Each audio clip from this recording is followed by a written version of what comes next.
Assalamualaikum dan salam sejahtera. Saya Rumaisah Hania binti Sajarul Nur Irzan dari kelas 5 Amanah, wartawan cilik TVPSS Al-Mawardi SK Agama MIS Miri, perintis kemenjadian murid.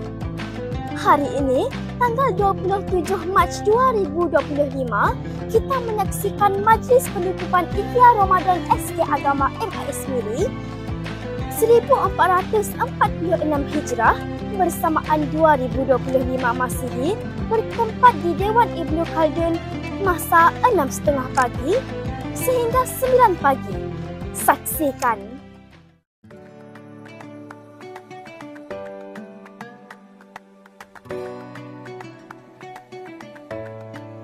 Bismillahirrahmanirrahim.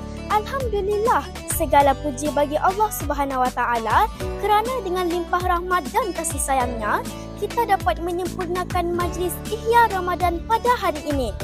Selawat dan salam ke atas junjungan besar Nabi Muhammad sallallahu alaihi wasallam, ahli keluarga baginda, para sahabat serta seluruh umat Islam yang terus berpegang teguh kepada ajaran Islam hingga ke hari ini.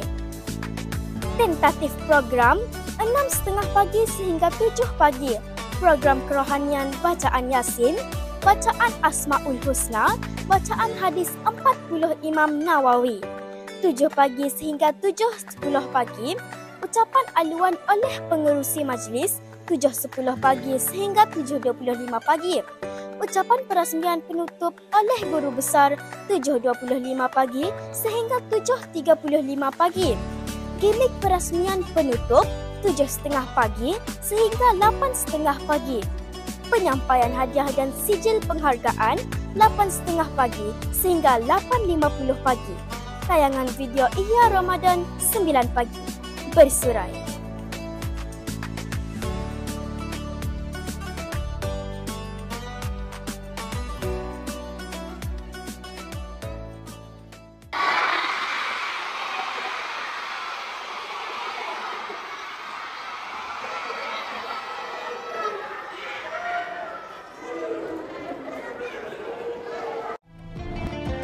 Semoga segala amalan yang kita lakukan sepanjang bulan Ramadan ini diterima oleh Allah Subhanahu Wa Taala dan menjadi bekalan buat kita di dunia dan di akhirat.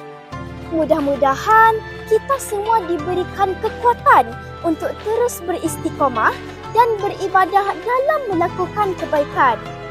Dengan ini, kami mengakhiri Majlis Ikhya Ramadan dengan penuh kesyukuran.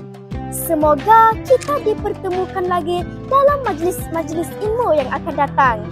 Sekian sahaja dari wartawan cilik anda.